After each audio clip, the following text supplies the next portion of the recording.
To avoid missing the next story, subscribe to the channel below this video, and don't forget to like and share your opinion in the comments. Friends, today we have a very interesting story ahead of us, very long and with an unpredictable ending. Make yourselves comfortable, and let's begin. Al, Jim, are you already there? I hope the sauna is well heated this time. We'll be there in 5 minutes, said Sarah to her husband. He looked at his phone and sank helplessly into the chair. Jim! Was pounding in his temples. She called him Oleg instead of Jim. She must have dialed the wrong number and accidentally revealed herself. Oleg stood up, took his second gym bag, and started packing. His gaze fell on his son's toys. Stas? What about him now? Oleg sank to the floor, clasped his head in his hands, and began to rock back and forth. A lump of something terribly unpleasant rose in his throat, and for the first time since childhood, Oleg cried bitterly, tearing his soul apart in the silence of their room. Oleg met Svetlana 10 years ago. He was then a 24-year-old guy who had arrived with his team to put out a fire at Svetlana's house. Her parents, Antonina and Nikolai Malakhov, were alcoholics, and Svetlana had had a hard, joyless life since childhood. Her mother didn't take care of the house, preferring to hire herself out to neighbors for small tasks in exchange for a bottle. Her father did nothing at all, just waiting for his wife to bring him something to drink and a simple snack. Often he was content with a piece of stale bread and rancid lard that people didn't mind giving away. Svetlana's mother, while Svetlana was little, survived thanks to compassionate neighbors who would give her some milk or a bun. The main holidays for Svetlana were Christmas Eve and Easter. During these times, she would beg some kutia from an elderly neighbor and deliver it to the neighbors, receiving baked goods, sweets, or even small amounts of money in return. On Easter, she would go to the cemetery where people would give her various foods, filling her bag. Svetlana grew up doing poorly in school, with teachers promoting her from class to class. Understanding that with such parents, no success could be expected. Then came the terrible fire. On that day, Svetlana turned 15. It was a perfect occasion for her parents to get drunk again. She looked at the mess they had made in the kitchen, went to her room, and fell asleep, trying not to listen to their yelling and cursing. Through her sleep, she felt her head getting heavy and found it hard to breathe, but she couldn't wake up. Then Svetlana felt herself being carried somewhere and laughed joyfully, realizing that the terrible dream wouldn't return, and now she would feel light and good. A firefighter who carried her through the fire and smoke ran out into the yard and handed her to the medics. Then he rushed back into the house to help his comrades. Together, they carried out Svetlana's mother and someone else. They couldn't go back for her father in time. The roof collapsed, burying the long-dead drunkard, Nikolai Malakhov. Svetlana's mother died in the hospital, while Svetlana herself surprisingly recovered quickly. She already knew what had happened, and saw the young firefighter who saved her from the burning house, even thanking him with a weak voice from the stress. "My name is Svetlana," she said, lying on the stretcher near the ambulance. "And I'm Oleg. Get well, Svetlana. Everything will be all right," Oleg said, patting her hand. Several years passed. One hot summer day, Oleg went to the lake with friends where they loved to gather every weekend for barbecues. The carefree group was having fun. Some played soccer on the field, others swam. Some men came with their wives, and Volodya, Oleg's best friend, brought his sister Alenka. Oleg remembered her as a little girl of 7 or 8 years old. Then Volodya's parents divorced. His mother left with her daughter, leaving the son with his father. Recently, Alenka came to visit her brother. Now she was a young woman. Oleg wouldn't have recognized her if they met by chance. "So, how's life, Alenka? Married?" he asked, walking along the shore. "No, I'm only 17. She looked at him nervously. "I don't have a boyfriend either." "No boyfriend. Such a beauty must have many admirers chasing her," Oleg joked, and the girl smiled shyly. "I don't need anyone else." "Are you married, Oleg?" "No, still single. I'm looking for my other half but can't find her." Dear viewers, more than 90% watch my content without subscribing. If you still have not subscribed, then I ask you to do so. For me, this is the best motivation to continue. You know, if you see her somewhere, tell her I'm waiting. "All right, I'll let her know." Alenka looked at him and smiled so easily that he was taken aback. She touched his shoulder and said, "You'll meet her very soon." Before she could finish, a beautiful girl in a wet swimsuit threw herself into Oleg's arms. She was laughing, kissing him, and shouting, "Oleg, Oleg, Oleg, I'm so happy to see you. I'm Svetlana, remember? You saved me from the fire." "Svetlana?" Oleg pulled back a bit and looked at her face. "Is it really you? You've changed so much. What are you doing here?" Without answering, Svetlana hugged him again. Oleg felt the fire of passion and lost his head, forgetting everything. Alenka stood by, then walked behind the trees, quickly running away, unable to hold back her bitter tears. Her brother found her half an hour later, sitting on a fallen tree trunk, staring into the distance. Volodya, not understanding anything, took her hand and led her back to where everyone was gathered around a picnic blanket. Oleg sat next to Svetlana. She had put on a t-shirt that barely covered her long legs and was chatting happily, as if she had known them for ages. An hour later, Oleg and Svetlana left, and Alenka cried again, hiding in her brother's car. Oleg was swept away by his incredible love for carefree and cheerful Svetlana.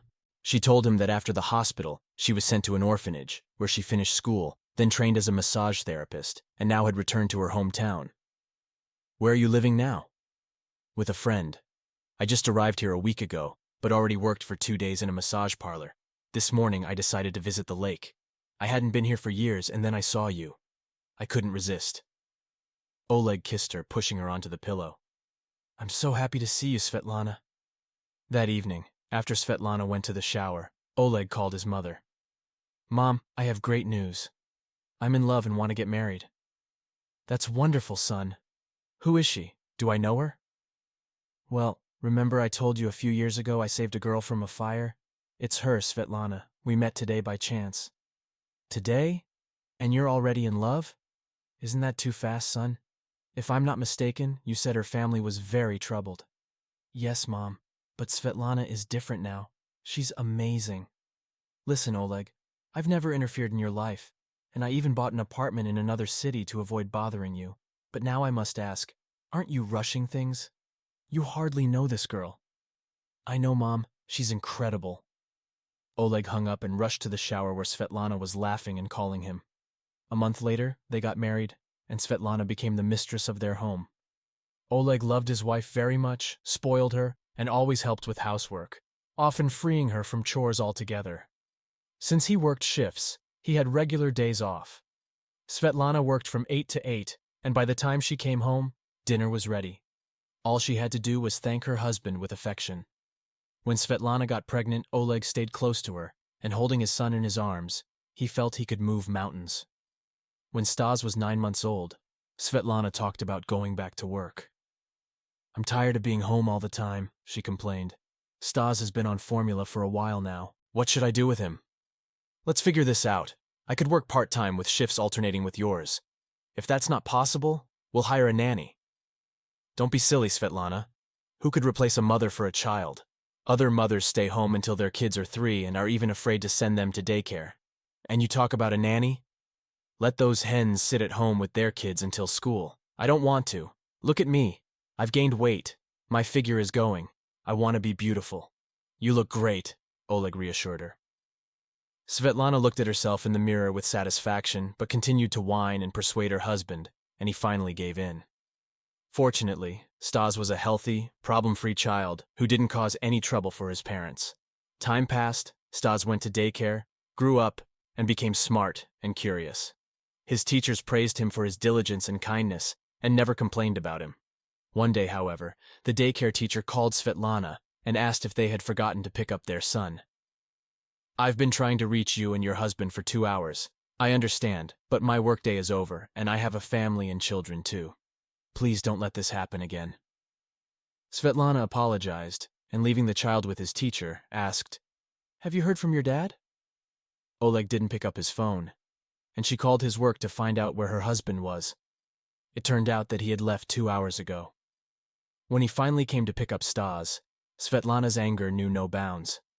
The one who cared the least about the law was the one who in the end cared the least about labor rights being violated, and no one would have thought to compensate for them.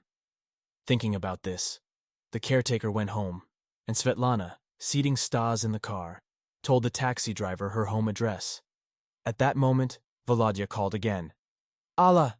Svetlana answered, and heard a trembling voice of a man. Svet! Something happened. Oleg got badly burned on duty. You know, he was caught under a beam until they removed it. He's alive, but suffocating from despair, Alla replied. Sveta, yes, but Sveta, he's in serious condition. Oleg spent several months in the hospital. His strong body endured the struggle with terrible burns, but his broken leg, crushed by a burning beam, healed poorly. The bones fused, but he remained lame. Oleg's face and shoulder were covered with terrible scars, his left side almost unscathed, but his right eye's vision was saved by doctors, though the corner of his lower eyelid drooped downwards. When all the bandages were removed, Svetlana saw how her husband had changed and gasped. Dear viewers, I ask you to subscribe to the channel under this video. I will be very grateful to you. He understood her exclamations, frowned, but she quickly realized herself and started to calm him down, promising that she would still love him as before. After being discharged from the hospital, Oleg received disability benefits and didn't want to leave the apartment at all. Like a cornered animal, he languished within four walls. But when he decided to venture outside, he was met with curious, sympathetic, and frightened looks from passers-by at the entrance. But the worst thing was that his wife, whom he loved so much, distanced herself from him and became a stranger, unapproachable. She reluctantly lay in bed with him, turned away to avoid seeing his disfigured face, evasively shunned his kisses, and Oleg increasingly left her alone, spending whole nights on the balcony, smoking almost a pack of strong cigarettes. And then this phone call. Oleg couldn't say for sure how long he sat, holding his head in his hands. But eventually, he found the strength to get up and pack his things. The phone rang again. Oleg answered. Wife, I'll be late today. The director is gathering everyone for a big meeting, wants to expand our center, then I have 2 more appointments. You pick up Stas from the garden, okay? Svetlana asked. Where are you, Svetlana? Why are you... I just told you. I'm at work, in the sauna with Dima. Oleg, where are you from? Who are you? If you don't come home now, I'll come to you myself, and then you'll see what I'm capable of. You have 10 minutes. Time's ticking. I'll come. And there she was, slim, beautiful, young, standing before him proudly, raising her head. Forgive me, Oleg. I don't know who told you what, but I was there accidentally. Just met some friends and nothing happened. You're drunk, and you're a real... What do you know about me? Disabled, miserable. What do you know? I want to live a good life, understand? You, cripple, should stay home, but I'm young and beautiful. I want to live. I'm filing for divorce and selling this apartment. I'll move away. Where will I live?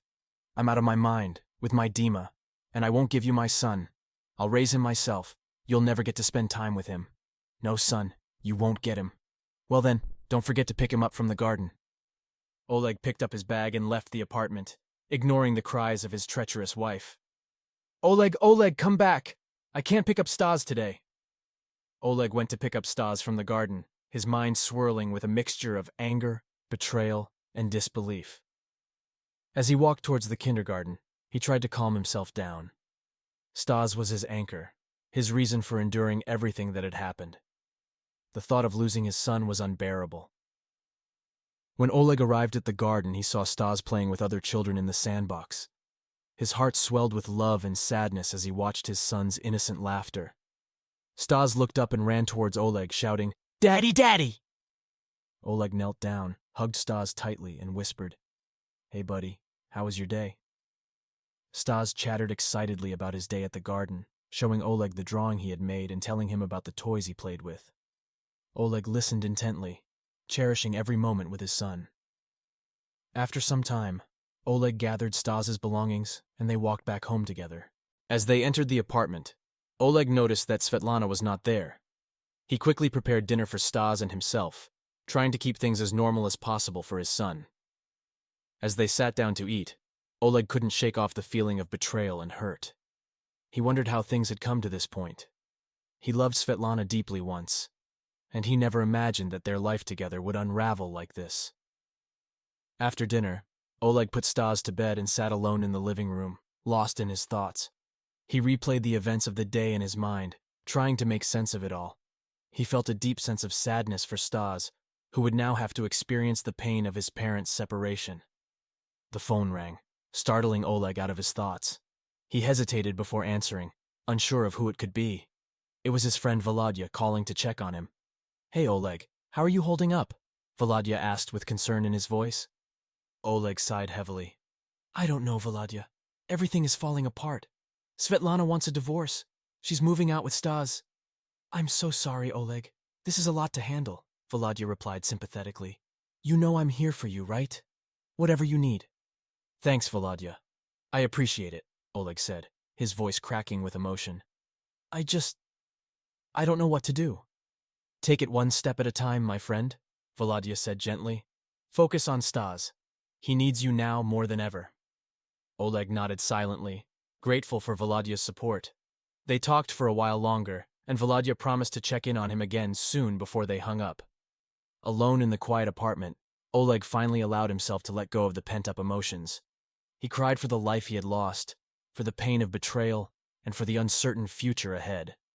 But amidst the turmoil, one thing remained clear. He would do whatever it took to protect and cherish his son Stas.